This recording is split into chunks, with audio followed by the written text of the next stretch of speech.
오늘도 주께서 주시는 말씀 같이 한번 나눠보도록 하겠습니다. 로마서 1장 13절부터 16절까지의 말씀 같이 한번 천천히 읽어보죠. 같이 시작. 형제들아, 내가 여러 번 너희에게 가고자 한 것을 너희가 모르기를 원하지 아니하노니, 이는 너희 중에서도 다른 이방인 중에서와 같이 열매를 맺게 하려 함이로되, 지금까지 길이 막혔도다. 헬라인이나 야만인이나 지혜 있는 자나 어리석은 자에게 다 내가 빚진 자라. 그러므로 나는 할 수 있는 대로 로마에 있는 너희에게도 복음 전하기를 원하노라. 내가 복음을 부끄러워하지 아니하노니, 이 복음은 모든 믿는 자에게 구원을 주시는 하나님의 능력이 됨이라. 먼저는 유대인에게요, 그리고 헬라인에게로다. 아멘. 아멘. 어디에 우리 전도사님, 선교사님 계신 것 같은데 맞으시죠? 예, 윤주 선교사님. 예, 잠시 일어나 주시면, 예, 이스라엘에서 선교하시고 우리 권사님들이 이렇게 후원하시는 우리 선교사님이십니다. 그래서 이윤주 선교사님 오셨는데 박수로 한번. 예, 예. 오전 예배 때는 참석하셨는데 제가 소개가 이게 받지를 못해서 소개를 못 해드렸는데, 오전에 인사드리고 났더니 또 같은 얼굴이 계셔서, 예, 또 예배를 참석하셔서 같이 인사 나누시고 또 같이 교제를 하시려고 오신 것 같으신데, 5년 만에 코로나 때문에요, 5년 만에 나오셨다고 합니다. 그래서 예배 끝나시고 같이 또 교제하시고 또 같이 인사 나누시며 또 격려해 주셨으면 참 좋겠습니다. 이스라엘이 참 척박한 땅이거든요.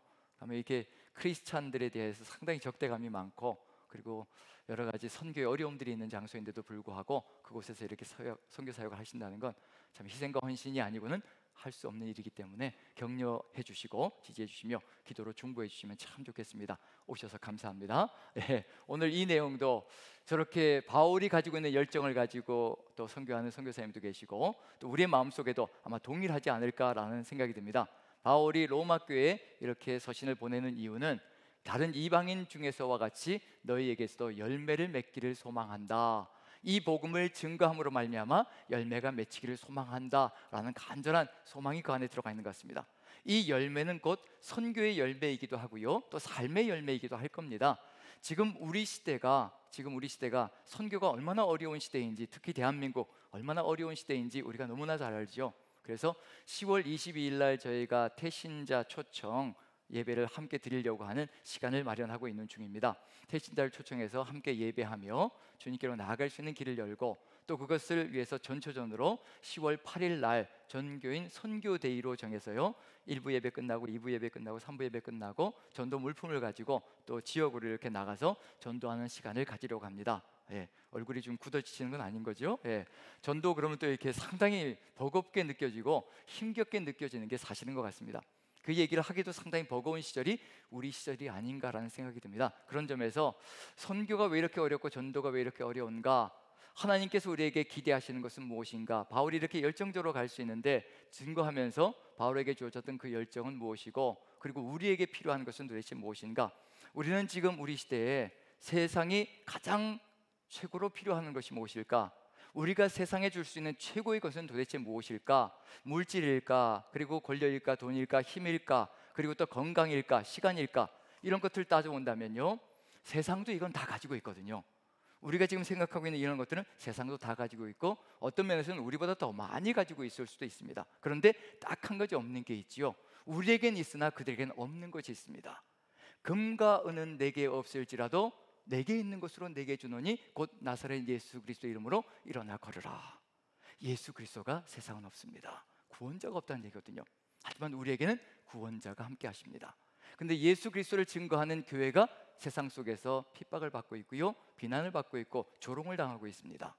예수님은 괜찮은데 그 따라가는 제자들, 우리가 삶을 제대로 살아가지 못함으로 말미암아 예수님까지도 욕을 먹는 안타까운 일들이 벌어지고요, 교회가 배척을 당하는 역사가 펼쳐집니다. 그러면 하나님께서 기대하시는 선교를 위하여 가장 최고의 길이 어디에 있을까? 가장 좋은 길이 어디에 있을까? 항상 우리에게 가르쳐 주시는 것이 있거든요. 그래서 오늘은 우리 남산교회가 이미 추구하고 있는 것이고, 그것만 다시 한 번 더 반복해서 마음에 새기면 될 것이라는 생각이 듭니다. 우리 남산교회 목회 철학이거든요. 이 목회 철학이 우리 안에 든든히 서 있으면 우리는 선교 전도 잘할 수 있는 우리 교회가 될 수 있다는 것을 확신합니다. 우리 남산교회 목회 철학이 무엇이든가요, 너무 어려운 질문을 제가 드리고 있는 중인가요? 예, 현수막을 보셔도 답이 이렇게 힌트를 얻고 컨닝이 될 수가 있거든요. 그래서 맨 밑에 1번, 2번, 우리 남산교회 목회 철학은 2W 2030이죠. W는 워시핑과 위트네싱에서 예배와 증거죠. 그래서 우리 남산교회 목회 철학은 이건 정말 잘 맞는 겁니다. 최고의 것입니다. 어디다 내놔도 손색이 없습니다. 아마 우리 남산교회가 이 지구상에 존재하는 한 이 정신을 가지고 살아간다면요, 하나님이 가장 기뻐하시는 교회로 서나갈 수 있다는 것을 저는 확신합니다. 바로 예배와 증거입니다. 이 예배와 증거가 우리의 삶이 되어질 때 우린 저절로 선교 역사를 감당하면서요, 주님의 뜻을 이루어가는 남산교회가 될 겁니다. 그 중에 첫째 것, 예배가 바로 서면요, 증거는 저절로 이루어지게 되어 있습니다. 우리 안에 예배가 이루어지면요, 증거는 저절로 이루어지거든요. 그럼 이렇게도 얘기할 수가 있습니다. 우리에게 증거가 없다면, 세상 속에 나가서 증거하는 삶이 없다면 예배도 무너져 있을 수 있다는 것일 수 있기 때문에 심각할 수가 있습니다. 이 두 가지는 같이 갑니다. 믿음과 행함이 동전의 양면처럼 절대 떨어질 수 없이 같이 가는 것처럼 바로 예배와 증거는 같이 하나로 묶여져서 가게 되어 있습니다. 동전의 양면 같은 거거든요. 은혜와 행함, 그리고 믿음과 행함 똑같이 같이 가는 것처럼 우리의 삶 속에서 역시 마찬가지일 겁니다. 그래서 우리가 먼저 점검해 봐야 될 것, 예배가 무엇인가? 이 예배가 우리의 삶 속에서 올바로 진행이 되어지고 살아간다면 우리는 증거의 사명을 저절로 감당해 나갈 수 있는 길이 열릴 것이라는 거. 그래서 예배에 대해서 같이 한번 점검해 보는 시간을 갖도록 하겠습니다. 예배하면 가장 유명한 구절이 있죠. 예수님께서 사마리아 여인을 만나서 말씀하신 그 말씀 속에 들어가 있죠. 한번 살펴보죠. 요한복음 4장입니다. 요한복음 4장 23절, 24절 아주 유명한 구절, 우리 암송도 하는 구절인데 같이 한번 천천히 한번 읽어봅니다. 같이 시작. 아버지께 참되게 예배하는 자들은 영과 진리로 예배할 때가 오나니 곧 이때라. 아버지께서는 자기에게 이렇게 예배하는 자들을 찾으시느니라. 하나님은 영이시니 예배하는 자가 영과 진리로 예배할지니라. 영과 진리로 예배한다. 성령과 진리 안에서 예배하는 자가 되어야 한다. 그것이 바로 예배다.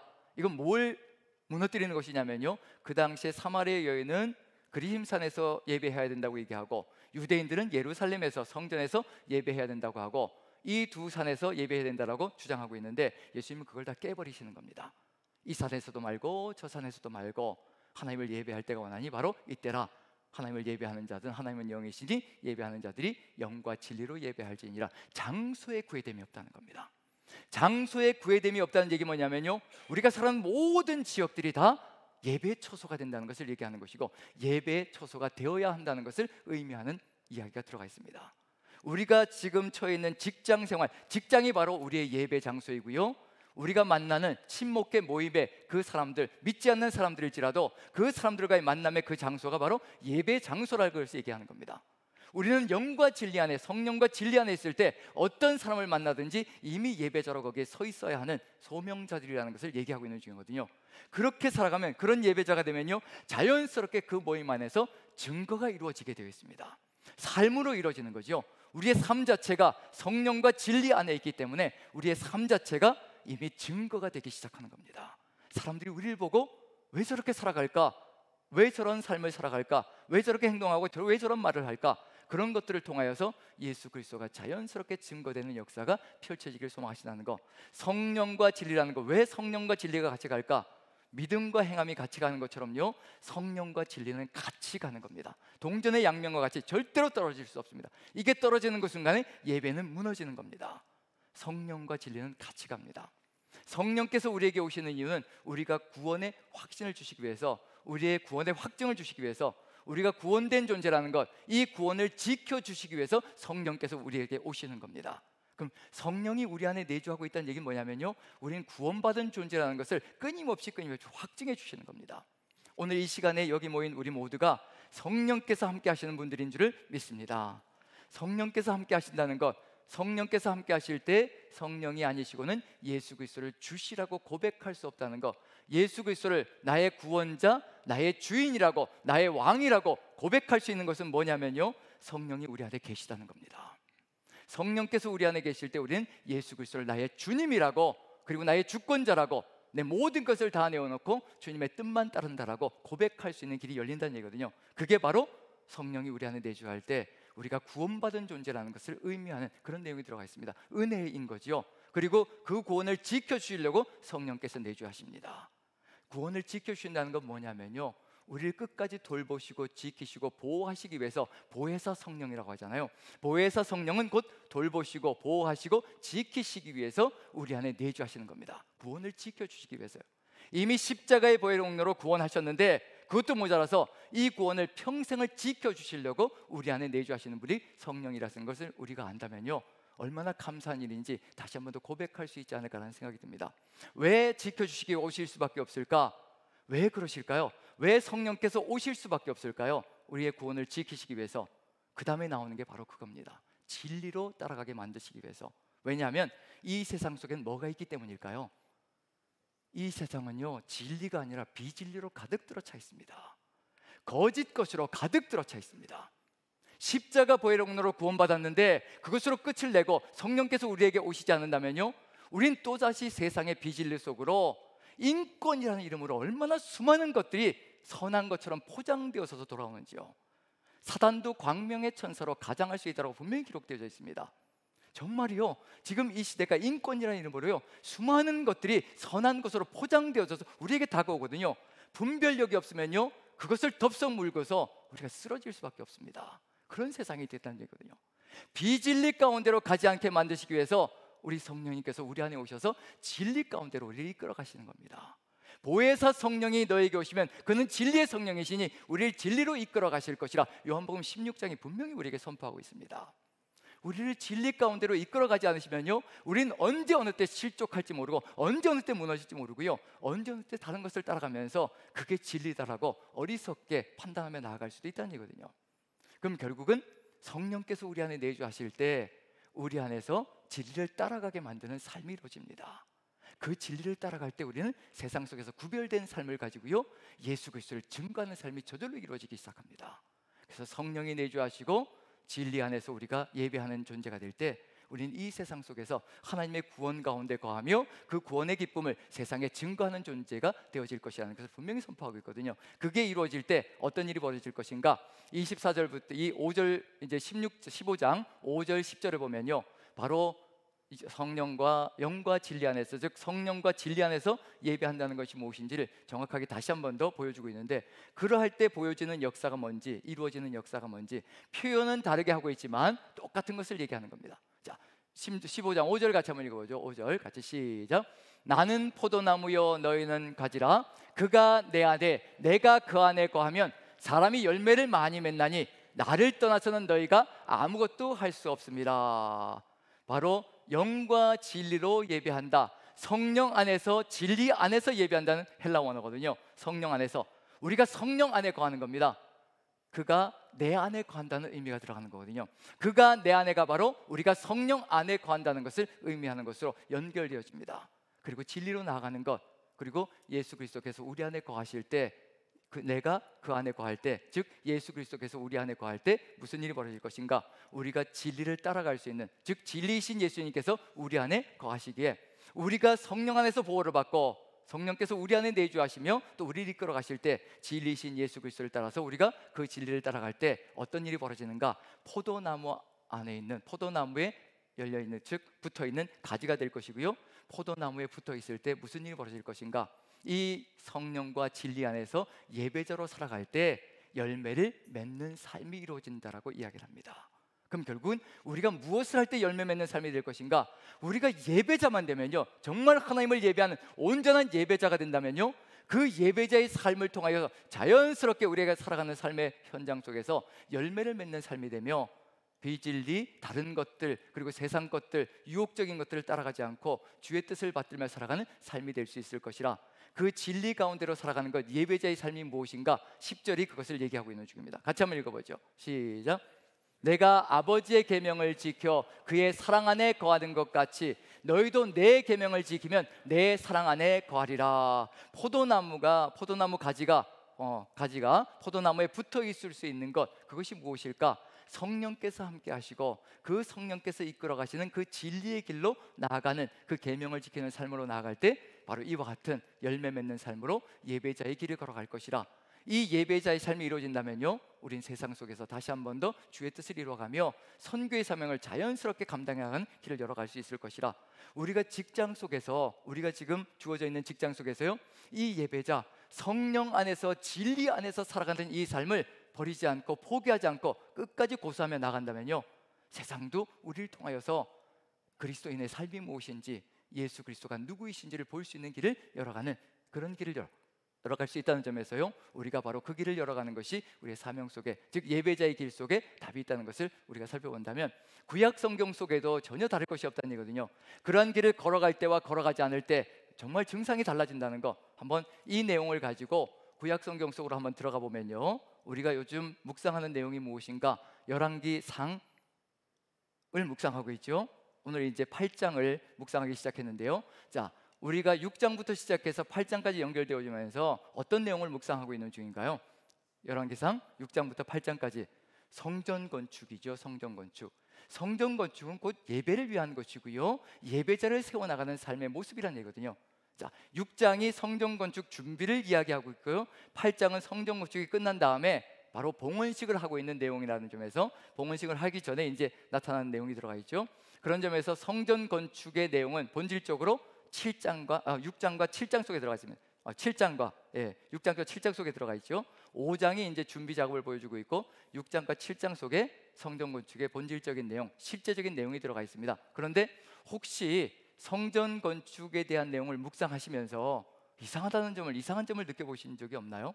불과 며칠 전인데, 며칠 동안 이렇게 묵상하시면서, 성전 건축을 묵상하시면서, 성전 건축이 6장에 무엇으로부터 시작되느냐면요, 지성소와 성소를 건축하는 것, 그래서 성전의 본 건물을 건축하는 것, 그리고 그 안에 장식을 다 집어넣는 것, 그 내용이 6장 속에 들어가 있습니다.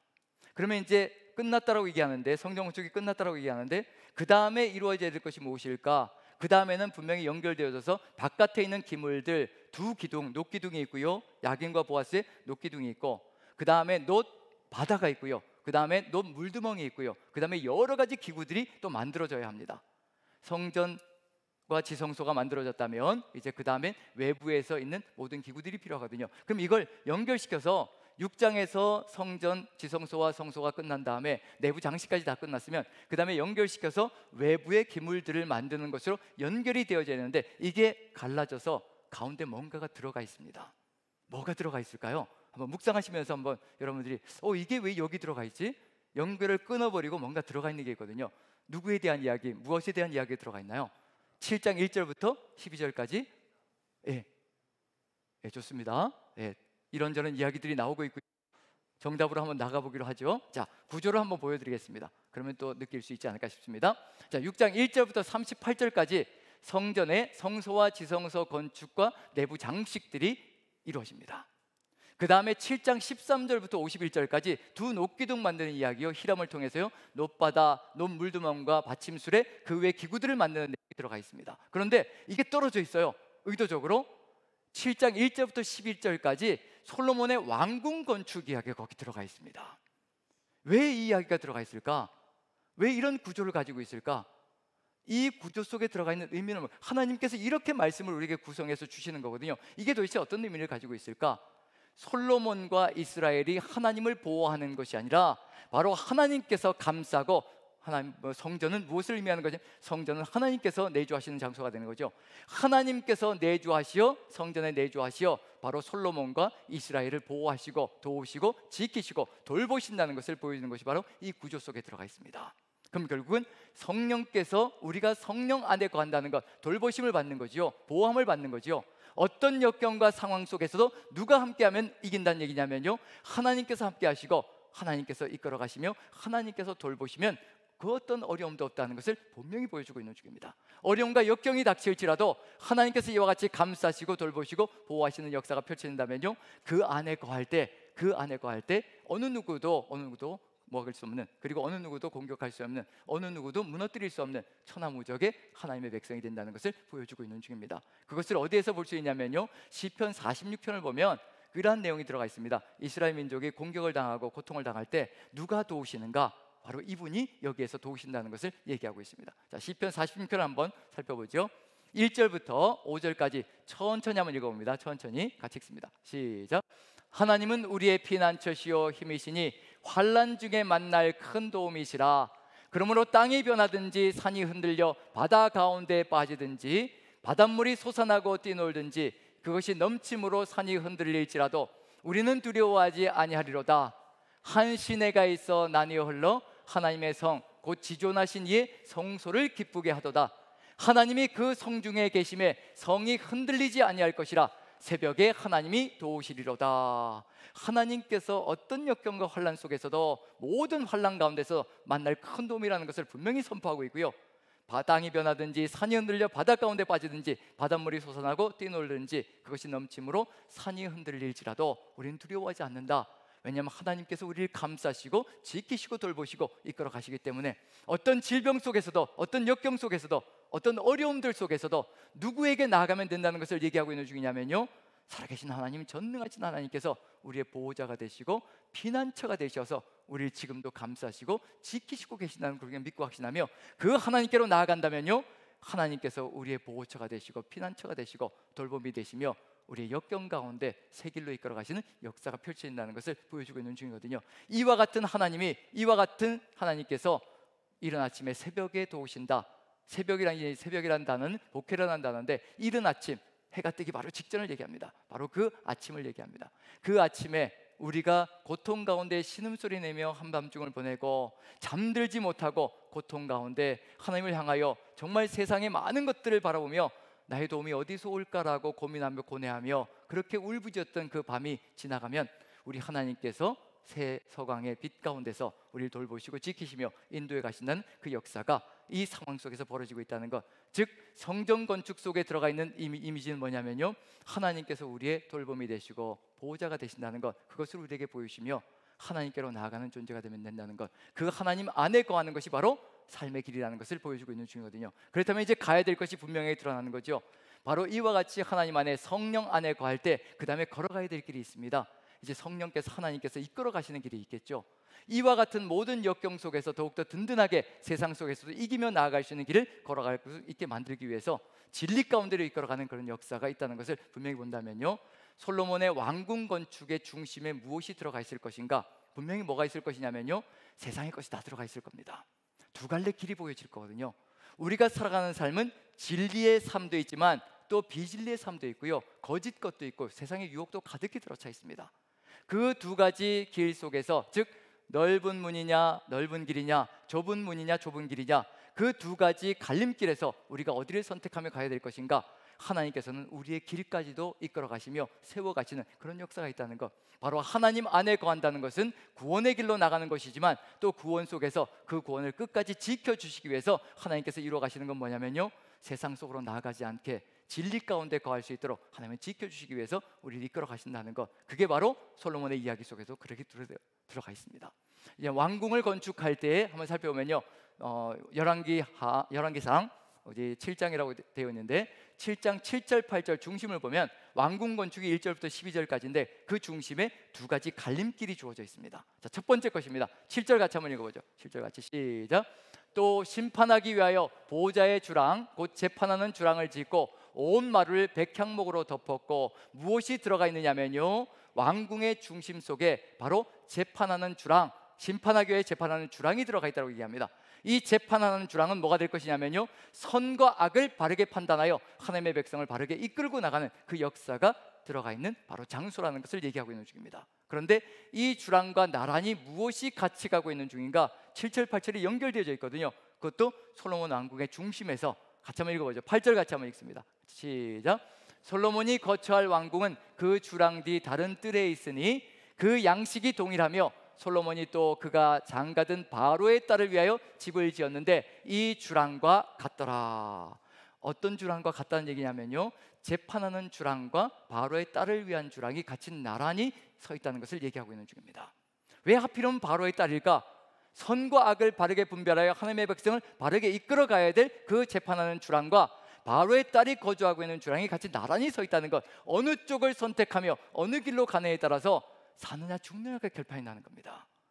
넓은 문이냐 좁은 문이냐, 넓은 길이냐 좁은 길이냐, 어떤 길을 걸어갈 것인가? 바로의 딸이 상징하는 것은 무엇이냐면요, 바로 세상을 의미합니다.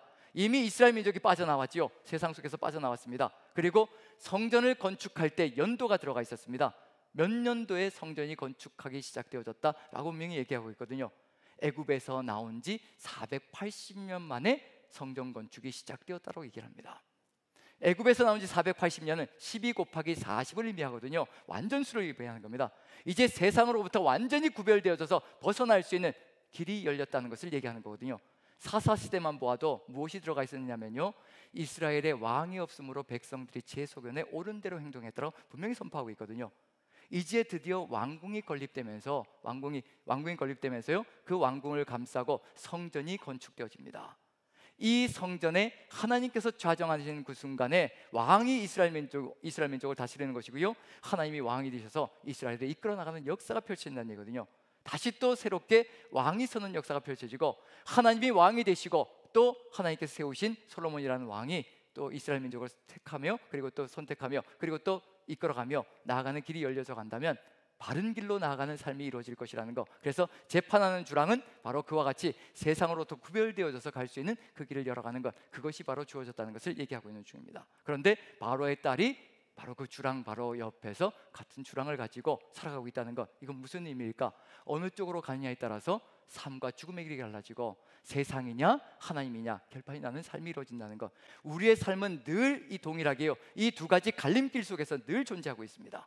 우리 앞에는 늘 이와 같은 길이 두 가지가 놓여져 있다는 것, 하나님의 길인가 세상의 길인가, 이 두 가지 길이 우리의 유혹 속에 늘 잠자고 있다는 것, 그걸 안다면요, 성령께서 우리 안에 내주하실 수밖에 없는 게 무슨 이유인지 분명할 겁니다.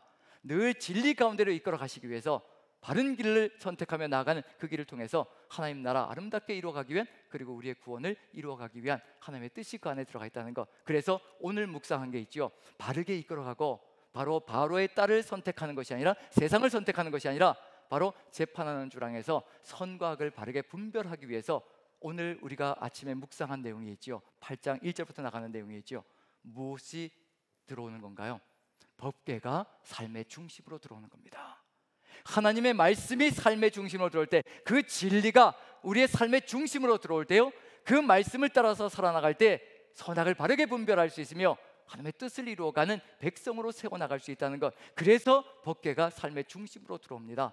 이 진리를 따라서 살아나갈 때, 법궤의 인도하심을 따라, 법궤에서 좌정하시는 하나님의 인도하심을 따라 살아나갈 때 세상을 구별하고 하나님의 뜻을 받들어 나가는 존재가 될 것이라는 것, 이것이 이루어질 때 다른 길을 걸어갈 수 있을 것이라는 얘기거든요. 그런데 안타깝지만 점점 솔로몬의 시선이 어디로 가는가? 유혹적인 것에 점점 시선을 가져가다가요, 결국 바로의 딸을 선택하는 것으로 마감되어지고 맙니다. 바로의 딸을 선택할 때 무슨 일이 벌어질 것인가? 남과 북 사이에 서로 다툼이 벌어지기 시작하고요, 분열이 벌어지기 시작합니다. 선악을 바르게 판단하지 못하기 때문에 분별이 사라지면서요, 남과 북이 갈라지기 시작합니다. 그리고 분열되어서 남과 북이 쪼개져 버립니다. 무슨 일이 벌어지는 건가요? 진리를 따라가지 않을 때 벌어지는 일은 뭐냐면요, 백성들 간에 다툼이 벌어지기 시작할 것이고, 그 다툼이 결국은 분리의 길로 가게 만들어 버린다는 것, 그게 바로 비진리를 따라 나갈 때 벌어지는 일은 아니거든요. 지금 우리 남산교회가 연합되어져서 한 가지 길로, 하나의 길로 하나님의 뜻을 받들어 걸어가고 있다면, 우리는 진리를 따라서 성령 안에서 성령께서 이끌어 가시는 그 진리를 따라서 걸어가고 있는 백성들이라는 것, 그것을 보여주고 있는 중이고요. 우리 안에서 다툼과 분열들이 벌어지고 있다면 그것은 우리가 예배자로 무너져 있다는 것을 의미한다는 점에서 우리가 무엇을 바라보고 있는지 다시 한 번 더 점검해 보는 것이 우리의 사명이 되어야 되지 않을까라는 생각을 가져옵니다. 지금 나의 삶 속에서 내가 걸어가는 길마다 그 뒷길 속에서 다툼과 분열이 벌어지고 있는가? 아니면 내가 걸어가는 길마다 연합과 화합이 일어나며 정말 예배자들이 살아가는 길을 열어가고 있는가? 거기에 따라서 지금 내가 서 있는 위치, 예배자인가 아닌가도 결정이 되어질 수 있을 것이라는 거, 바로 이와 같은 길로 간다는 얘기거든요. 만약에 한번 생각해 보십시오. 만약에 솔로몬이 끝까지 하나님의 말씀을 따라서 선과 악을 바르게 분별하며 나아갔다면 하나님 나라가 어떻게 되었을까? 이스라엘이라는 나라가 어떻게 되었을까? 전혀 다른 역사를 쓰기 시작했을 겁니다. 그런 일이 벌어졌을 거거든요. 우리도 역시 마찬가지라는 얘기입니다. 우리가 바로 성령 안에 거하며 성령께서 인도해 가시는 그 진리 가운데 거하며 나아간다면 우리는 정말 다른 역사를 쓰며 다른 남산교회를 만들고, 이 세상 속에서 창원 지역 안에서 정말 남산교회가 하나님의 뜻을 받들어 나가며 이 세상을 성령의 역사로 이끌어 나가는 그런 중추적인 역할을 감당할 수 있을 것이라는 것, 그것은 분명할 겁니다. 지금 우리가 그와 같은 길로 나아가는 우리 모두가 되기를 간절히 축원드립니다. 자, 이 상황들은 이제 이스라엘 민족의 삶 속에서 계속되는 반복적인 역사들을 통해서 살펴볼 수 있을 것 같습니다. 솔로몬의 이야기 속에만 들어가 있는 것이 아니고요, 하나님께서는 늘 이스라엘 민족이 잘못된 길로 갈 때 또 어려움을 주시면서 고통 가운데 거하게 하시지만 또다시 그 안에서 누구에게로 나아가면요, 하나님께로 또다시 나아가 성전 안으로, 또 하나님이 우리의 보호처가 되시며 피난처가 되신다는 것을 믿고 성전 안으로 들어가 하나님께 간구하는 역사가 펼쳐진다면 또다시 새로운 역사를 만들어 갈 수 있을 것이라는 것, 그리고 진리 가운데로 나가는 존재가 될 수 있을 것이라는 것, 그것을 어디에서 알 수 있냐면요, 히스기야의 이야기 속에서 한번 살펴볼 수 있을 것 같습니다. 히스기야의 아버지가 아하스 왕이거든요. 아주 우상 숭배라든가 죄악으로 가득 들어찼던 삶이 바로 아하스 왕 시절 속에 가득히 들어차 있었습니다. 그 아들인 히스기야가 대를 물려받았을 때도 역시 마찬가지로 히스기야의 초창기에는요, 역시 똑같은 우상 숭배들이 만연했던 시절입니다.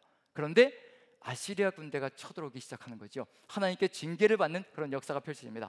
아시리아 군대가 쳐들어오자 역시 마찬가지로 히스기야가 다른 방법을 쓰기 시작합니다. 애굽의 원병도 요청해보고 그것도 실패하고요, 거기에 덧붙여서 또 금은보화를 모아가지고 또 아시리아 왕에게 보내보기도 하고, 하지만 인간적인 수단과 방법을 다 가져가면서 해봤지만 역시 아무 도움도 되지 못했습니다. 결국 피난처는 누구밖에 없다는 것을 깨닫느냐면요, 아시리아 군대가 18만 5천 명이 예루살렘을 삥 둘러쌌을 때 결국 그때 깨닫습니다. 세상은 이렇게 세상적인 방법으로는 절대로 해결할 수 없다는 것을 깨닫고요, 히스기야가 이제 어디로 나아가기 시작하면 성전으로 나아가 기도하기 시작합니다. 성전으로 나아가서 하나님을 만나고 하나님 앞에 나아가서 하나님 앞에서 기도하기 시작합니다. 지금 아시리아 사내립이 열방을 무너뜨리면서 여기까지 내려왔는데, 열방의 신들이라는 것은 나무로 만든 것이고 돌로 만든 것이고 살아있는 것들이 아니기 때문에 이와 같이 무너졌지만, 우리 하나님은 천지를 만드신 하나님이 아니십니까? 그 하나님께서는 이 아시리아의 사내립을 아무것도 아닌 것처럼 다 무너뜨릴 수 있지 않으십니까? 사내립이 얼마나 기고만장한지 이와 같이 이렇게 하나님을 멸시하고 조롱하는 편지를 보냈습니다. 어느 신도 나의 손에서 구한 신이 없는데 너희 여호와가 나의 손에서 너희를 구하겠느냐? 어떤 신도 그런 신이 없느라 라고 협박하며 위협하며 멸시와 조롱을 보냈거든요. 그 편지를 성전 앞에 펼쳐놓고 하나님께 기도합니다. 하나님께서 역사하여 주시옵소서. 그때 하나님께서 18만 5천 명을 하루아침에 무너뜨리십니다. 아침에 무너뜨리셨다고 되어 있거든요. 밤새도록 인간적인 수단과 방법을 다 동원해 봤지만 결국 해결점이었고, 하나님께서 도우시자 아침에 새로운 서강이 비치고, 그리고 아시리아 군대 18만 5천 명이 하루아침에 죽는 역사가 펼쳐집니다. 그러면 이제 가야 될 길이 있죠. 하나님이 보호처이고 피난처이고 하나님만이 모든 것 되신다는 것을 이미 히스기야가 체험했습니다. 그리고 또 자기가 죽을 병이 들었을 때 하나님께 간구해서 결국 또 15년의 생명까지 연장받았습니다. 자, 이 상황 속에서 은혜가 가득히 들어찼고요, 하나님께서 모든 것을 이끌어 가신다는 것을, 질병 속에서도 그리고 환난 속에서도 구원자가 되신다는 것을 믿고 확신하며, 그리고 하나님이 피난처가 되신다는 것을 알려주셨습니다. 그럼 이제 가야 될 길이 있는 거지요. 하나님께서 히스기야에게 그 길로 가기 위해서 진리의 길로 가는지 아닌지 보시기 위해서 세상을 들여보내십니다. 누구를 들여보내냐면요, 바벨론 사절단이 찾아옵니다. 그럼 이제 해야 될 일이 있죠. 바벨론 사절단이 온다는 얘기는 무슨 얘기하고 똑같은 얘기냐면요, 솔로몬에게는 이 재판하는 주랑과 바로의 딸이 같이 병행해서 가고 있었다면, 바로 히스기야의 이야기 속에서는 하나님의 구원 역사, 놀라운 구원 역사와 더불어서, 그리고 성전에서 지켜주시는 하나님과 더불어서 이제 바벨론 사절단이 오게 된다는 것. 이 바벨론 사절단은 세상 사람들이거든요. 이제 이 바벨론 사절단에게 히스기야가 무엇을 할 것인가에 따라서 진리를 따라가느냐 아니냐, 예배자가 되느냐 아니냐, 그 결판이 나는 겁니다. 무엇을 보여주는가? 같이 한번 읽어보죠. 열왕기하 20장 12절 13절 한번 같이 한번 읽어보죠. 12절 13절 히스기야가 하는 일입니다. 같이 한번 읽어보겠습니다. 시작. 그때 발라단의 아들 바벨론의 왕 브로닥 발라단이 히스기야가 병들었다 함을 듣고 편지와 예물을 그에게 보낸지라, 히스기야가 사자들의 말을 듣고 자기 보물고의 금은과 향품과 보배로운 기름과 그의 군기고와 창고의 모든 것을 다 사자들에게 보였는데, 왕궁과 그의 나라 안에 있는 모든 것 중에서 히스기야가 그에게 보이지 아니한 것이 없었더라. 바벨론의 사절단이 왔는데, 바벨론의 사절단이 온 이유는 뭐냐면요, 아시리아 군대 18만 5천 명이 무너지자 이제 바벨론도 아시리아가 늘 적으로, 그리고 늘 힘겨운 상대로 남아 있었거든요. 그런데 히스기야가 아시리아 군대 18만 5천을 무찔렀다고 하니까 이제 같이 동맹을 맺으면 아시리아의 숨통을 무너뜨리고 새로운 제국으로 일어설 수 있을 것 같기 때문에 이제 힘으로 동맹을 맺자라고 히스기야에게 바벨론의 왕이 사절단을 보낸 겁니다. 그러면 이제 이렇게 보냈을 때 하나님께서 보내셨다는 얘기거든요. 그럼 히스기야가 해야 될 일이 무엇일까? 무엇을 가장 먼저 해야 될 것인가? 하나님께서 하셨다는 것을 보여야 되거든요. 하나님께서 아시리아의 손에서 우리를 구원하셨고, 그리고 하나님께서 나를 질병에서 구원하셨다는 것, 하나님께서 이 모든 것을 이루어 주셨다는 것, 그것을 증거하며 예배자로 서나가야 하는데, 그런데 무슨 일이 벌어지고 있는 중인가? 여기서 보물고의 금은을 다 보여주고요, 그리고 또 향품을 다 보여주고, 보배로운 기름, 군기고의 창고의 모든 것들을 다 보여줍니다. 내가 이렇게 부귀가 넘쳐나니 아시리아를 무찌를 수가 있었고, 내가 이렇게 군기고에 무기들이 이렇게 출중하게, 어느 나라보다도 더 출중하게 이렇게 모아져 있고 이렇게 준비가 되어져 있으니 아시리아는 아무것도 아니다. 결국은 무슨 자랑이 들어가고 있는 중이냐면요, 자기 자랑이 들어가고 있습니다. 하나님을 예배하는 자는 누구를 자랑해야 될 것인가? 하나님의 은혜를 자랑하며 하나님을 증거하고 간증하는 것이 바로 우리의 사명이 되어야 되고 삶이 되어야 한다는 얘기거든요. 그런데 지금 히스기야가 세상 사람 것을 가지고, 세상 사람들이 살아가는 금은보화를 가지고, 향품을 가지고, 무기들을 가지고 자랑하고 있는 중입니다. 결국 어디로 간 것과 똑같은 얘기냐면요, 바로 솔로몬이 바로의 딸을 선택한 것과 똑같은 길을 가고 있는 것이 바로 히스기야가 가고 있는 길, 세상 사람들이 가고 있는 길을 똑같이 가고, 바로 세상 사람들이 누리고 있는 것, 세상 사람들이 가지고 큰 소리 치는 것, 그것을 가지고 자신도 또 큰 소리 치고 있는 모습이 그대로 드러나고 있다는 것, 이걸 보여준다면 예배가 무너지는 그 순간에 모든 것이 다 무너집니다. 그리고 어떤 일이 벌어질까요? 예배가 무너지면서 우리가 예배가 살아날 때 세상 속에서 정말 하나님을 증거하는 역사가 펼쳐질 터인데, 그런데 안타깝게 예배가 무너지면서 이와 같은 일이 벌어집니다. 16절부터 18절까지 보시면요, 이런 역사가 펼쳐집니다. 같이 한번 읽어보죠. 시작. 이사야가 히스기야에게 이르되 여호와의 말씀을 들으소서. 여호와의 말씀이 날이 이르리니 왕궁의 모든 것과 왕의 조상들이 오늘까지 쌓아두었던 것이 바벨론으로 옮긴 바 되고 하나도 남지 아니할 것이요, 또 왕의 몸에서 날 아들 중에서 사로잡혀 바벨론 왕궁의 환관이 되리라 하셨나이다 하니, 무엇이 된다는 얘기인가요? 세상 사람들의 종이 된다는 얘기입니다. 다시 또 세상의 종이 되어서요, 애굽 땅에서 종이 되었던 것과 똑같은 일이 벌어진다는 것을 보여주고 있는 중입니다. 왕의 아들이 환관이 된다, 내시가 된다, 생육하고 번성하는 것이 끝장나 버리는 것이고요, 하나님의 백성이 모든 것이 다 무너지는 겁니다. 그런 일이 벌어지는 겁니다. 우리의 삶 속에서 하나님을 예배하는 그 예배가 무너지고 끊어지는 그 순간에 우리는 세상을 섬기는 존재가 되고요, 세상 속에서 종이 되는 존재가 되어서 세상 속에서 무너져가는 안타까운 역사가 펼쳐집니다. 하지만 우리가 세상 속에서 하나님을 예배하는 존재, 성령 안에서 우리가 하나님의 뜻 가운데 진리를 따라서 살아가는 그 삶, 우리가 하나님의 은혜로 구원받은 존재이고, 하나님이 우리를 지금도 보호하고 계시며 세상이 우리를 보호하는 것이 아니라, 금은보화가 우리의 보호처가 되는 것이 아니라, 군기고의 무기가 우리를 보호하는 것이 아니라, 전능하신 하나님, 살아계신 하나님, 천지를 만드신 그 하나님께서 우리의 보호자가 되시고 피난처가 되신다는 것을 믿고, 오직 그 하나님의 진리 따라 살아가는 그 삶이 이루어질 때 우리는 세상 속에서 역력하게 하나님의 살아계심을 증거하는 존재가 되어간다는 얘기거든요. 하지만 그 반대가 되기 시작하면 모든 것이 다 무너져 버립니다. 이것이 바로 구약 성경 속에서 보여주고 있는 역사적인 모습이라면 우리는 어떤 길을 걸어가야 될 것인가? 어떤 삶을 살아가야 될 것인가? 우리가 지금 이 시대에 예배자가 되고 증거자가 된다는 것, 우리는 성령 안에 있는 존재들이고 성령께서 우리의 구원을 지켜주시고 계시는 중입니다. 우리의 구원을 지켜주신다는 것은 무슨 얘기일까요?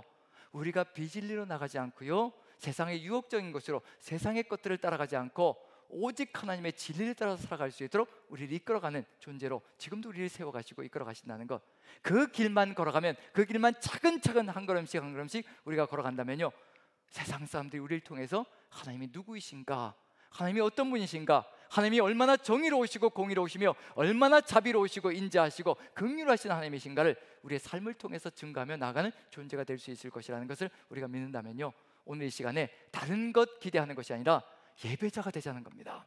오직 성령 안에 거하는 존재가 되고 성령께서 이끌어 나가시는 그 진리, 그 말씀만 따라서 나가는 삶, 그 삶을 살아나갈 때 절대로 세상 것으로 나가지 않을 수가 있습니다. 지금 우리가 추구하는 것이 무엇일까요? 히스기야가 추구하는 것, 솔로몬이 추구하는 것, 금은보화들, 그리고 세상의 그런 무기들, 그리고 권력들, 힘들, 그리고 세상에 추구하는 건강들, 이런 것들을 추구하며 우리도 똑같이 나간다면, 이것이 우리의 우선순위가 된다면 우린 세상 속에서 종이 되어 살아가는 존재가 될 겁니다. 하지만 우리가 진정한 예배자가 된다면 세상을 섬기는 것이 아니라 세상을 이끌어 나가는 증거자가 되어서 하나님의 뜻을 이루어가며 이 세상을 하나님께로 이끌어 나가는 존재가 될 것이라는 것을 마음에 새기며, 저 여러분들 다른 것 필요 없고요, 정말 예배자가 되십시다. 오직 성령 안에서 성령께서 이끌어 가시는 그 길, 오직 성령의 인도하심을 따라, 무릇 성령께서 인도하시는 길을 따라 나아가는 자가 하나님의 자녀라고 분명히 말씀하셨던 것처럼 그 하나님의 뜻을 따라서 살아나감으로 예배자로 서고, 그 예배자의 길을 통하여서 이 세상에 하나님의 살아계심을 증거하는 우리 모두가 되기를 간절히 축원드립니다. 우리 같이 한번 288장 예수를 나의 구주 삼고 한번 찬양을 드리면서요, 우리 고백과 간증을 좀 하나님께 올려드렸으면 좋겠습니다.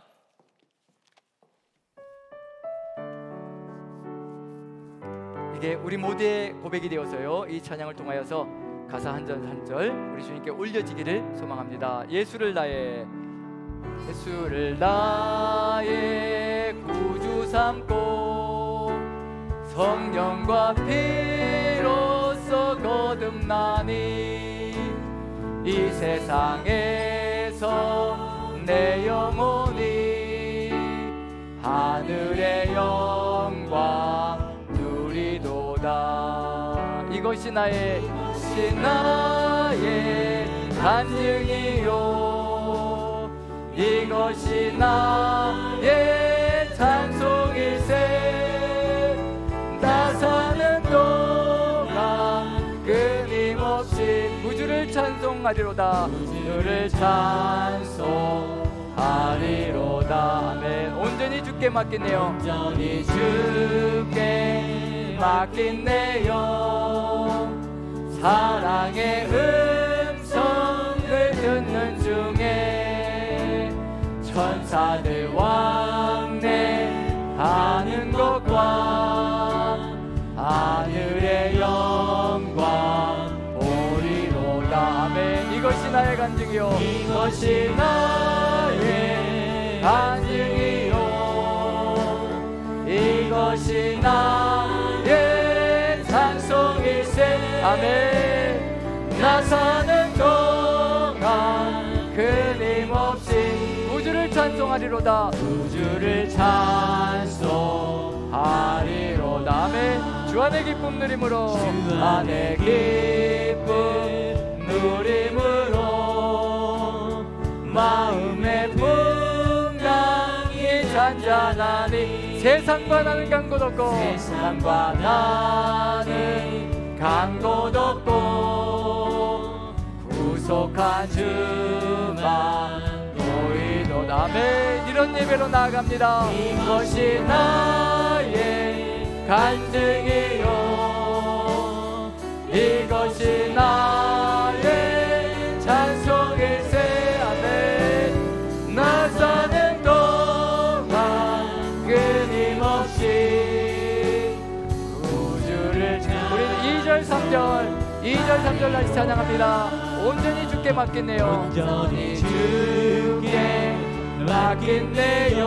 오직 성령의 인도하심에 음성을 듣는 중에 천사들 왕래하는 것과 아멘 하늘의 영광 보리로다. 이것이 나의 간증이요, 이것이 나의 간증이요, 이것이 나의 찬송일세. 나 사는 동안 끊임없이 구주를 찬송, 주 안의 기쁨 누림으로, 주 안의 기쁨 누림으로 마음의 풍랑이 잔잔하니 세상과 나는 간 곳 없고 구속한 주만 보이도다. 아멘. 이것이 나의 간증이요, 이것이 나의 찬송일세.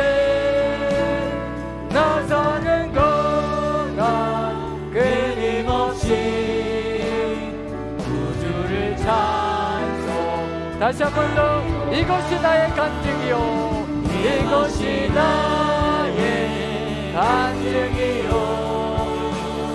이것이 나의 찬송일세 아멘 나 사는 동안 끊임없이 구주를 찬송하리로다 아멘. 이 시간 같이 기도하고 싶은 내용은 우리가 성령 안에 있음을 우리가 믿고 확신하는 줄 믿습니다. 성령께서 우리를 이끌어 가심으로 마음의 기쁨이 가득하고 마음의 풍랑이 잔잔하니 세상은 간 곳이 없고 나도 간 곳이 없고 오직 구속한 주만 보이는 그런 놀라운 역사로 세상의 모든 것을 이기고 오직 주의 성령을 따라 진리 가운데 거하는 우리가 되게 도와주시옵소서. 오직 진리를 따라서 오직 주의 뜻을 따라 나가는 귀한 삶이 되게 도와주시옵소서. 다같이 한 목소리로 기도하는 시간 같습니다. 다같이 기도하겠습니다. 사랑의 하나님, 우리 하나님께서 함께하여 주시어서 아버지 역사하시고 인도하여 주시어 진리 가운데 나가는 삶이 되게 도와주옵소서. 성령의 인도하심 가운데 아버지께서 이끌어 주시고 인도하여 주시사 아버지 우리가 진리 안에서 오직 주와 함께 동행하는 삶이 되게 도와주옵소서. 진리 가운데 거하는 것이 아버지 우리가 구원 안에 거하는 것이며 아버지께서 구원을 지켜주시는 놀라운 역사인 줄로 믿습니다. 아버지 도와주시옵소서. 역사하여 주시옵소서. 오직 주 예수 그리스도의 그 은혜가 아버지 은혜 가득 들어차 오직 주 예수 그리스도의 그 은혜 가운데 아버지의 놀라운 역사 가운데 거하게 부족하셔서 아버지 함께하여 주시옵소서. 아버지 우리를 지켜 돌봐주옵소서. 환난과 역경 가운데서도 오직 주의 진리 따라 살아가는 그 삶을 통하여 우리가 예배자로 살아가며 어떤 역경 속에서도 주의 뜻을 이루어가게 아버지 도와주시옵소서. 아버지 함께하여 주시옵소서. 은혜를 도하여 주옵소서. 아버지 역사하여 주시옵소서. 지금 우리의 삶 가운데 우리 수많은 지체들이 환난과 역경 가운데 거하고 있습니다. 우리 같이 기도했으면 좋겠습니다. 환난과 역경 속에서 질병 속에서 하나님께서 건져주시고 치료해 주시기를 간절히 바라는 마음으로 우리 같이 한번 중보했으면 좋겠습니다. 김은중 집사님 감사하게도 뇌경색 시술하지 않고 약물 치료만으로 할 수 있도록 하게 되었다라고 연락을 받았습니다. 우리의 기도를 들으시고 하나님께서 응답하여 주셔서 아버지 그와 같은 길로 이끌어 가신 줄로 믿습니다. 또 천상은 집사님 이제 동맥 우회 수술을 받고 오늘 중환자실에서 회복실로 옮겨졌고 그리고 또다시 이제 일반 입원실로 옮겨졌습니다. 이제 회복의 역사 우리 하나님께서 이끌어 주시옵소서. 같이 기도했으면 좋겠습니다. 우리 암으로 투병하면서 우효정 자매님 염증 수치가 높아서 염증 다시 수술하고 이제 회복 가운데 있습니다. 같이 기도할 수 있으면 좋겠습니다. 우리 김선미 자매님 뇌혈관이 폐쇄되어져서 두통이 있습니다. 하나님께서 치료하여 주시고 하나님께서 깨끗게 하여 주시옵소서. 최미애 집사님 중증 근무력증으로 지금 아버지 또 치료를 받으려고 합니다. 그 모든 상황들 아버지 깨끗하게 하나님께 치유하여 주셔서 하나님께서 역사하여 주시옵소서. 이와 같이 많은 형제자매들이 이와 같은 질병 속에서 구원의 역사를 치료의 역사를 회복의 역사를 기대하고 있습니다. 우리 같이 한번 생각나시는 우리 지체들 위하여 다 같이 한 목소리를 기도하는 시간 같습니다. 다 같이 기도하겠습니다. 사랑의 하나님 역사하여 주시옵소서. 은혜로 인도하여 주시옵소서. 아버지 우리가 부족하고 미력합니다. 오직 주 예수 그리스도의 그 역사 가운데 아버지 질병 가운데 고통 가운데 거하고 있는 지체들 아버지 깨끗게 치료하여 주시옵소서. 회복의 역사를 아버지 인도하여 주시옵소서. 아버지 진단이 아버지 정확하게 아버지 뜻하신 가운데 아버지 회복의 역사로 나아가 아버지 새로운 길로 아버지 강건하게 회복되심으로 아버지만 바라보며 아버지 뜻을 받으며 진리 가운데 가는 형제자매가 될 수 있도록 아버지 역사하여 주시옵소서. 아버지 인도하여 주시옵소서. 아버지 우리가 기도합니다. 아버지 회복의 역사로 치료의 역사로 영원 아파의 역사로 아버지 함께하여 주시옵소서. 역사하여 주시옵소서. 은혜로 인도하여 주옵소서.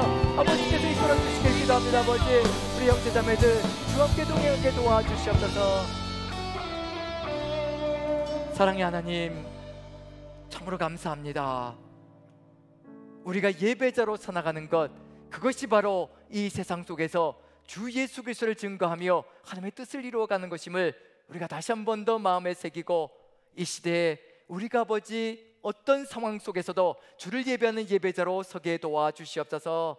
오직 성령 안에서 멈추지 않는 삶으로 성령께서 이끌어 가시는 그 놀라운 역사 우리에게 이미 구원의 역사를 이루어 주셨고 그 구원의 역사를 지켜주시고 돌보시고 보호하시기 위하여 보혜사 성령께서 우리와 함께 하십니다. 이 구원의 역사 속에 진리로 이끌어가시는 그 역사를 우리가 따라 오직 주의 뜻을 이루어감으로 이 세상 속에서 하나님 나라 아름답게 이루어가며 증거의 사명을 늘 감당케 도와주시옵소서. 직장 속에서도 감당하게 도와주시옵소서. 가정에서도 감당하게 도와주시옵소서. 만나는 지인들의 삶 속에서도 우리가 예배자로 오직 성령 안에서 주의 진리 가운데 거하는 입술의 말과 삶의 행동으로 아버지 세상을 감동시키는 우리의 삶이 되게 도와주시옵소서. 아버지 또 환우들을 위하여 기도합니다. 우리 주님, 수많은 환우 지체들 우리 주님께서 사랑하시고 이끌어 가시는 줄로 믿습니다.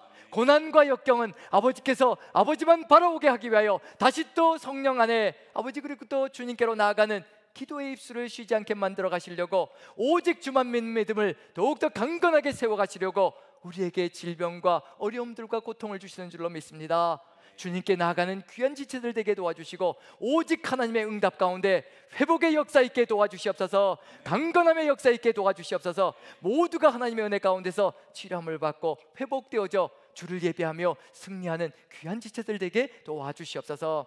우리의 삶 또한 지켜주시며 오직 주만 바라볼 수 있도록 성령께서 끊임없이 충만함으로 역사하실 줄로 믿사오며 우리 구주 예수 그리스도 귀하신 이름 받들어 감사드리며 기도합나이다. 아멘. 아멘. 우리 다 같이 일어나셔서 우리 같이 한번 주님 오실 때까지 우리 예배자로 승리하겠노라는 결단을 가지고 우리 같이 한번 선포합니다. 같이 시작. 아멘. 주 예수여 오시옵소서. 마라나타. 아멘.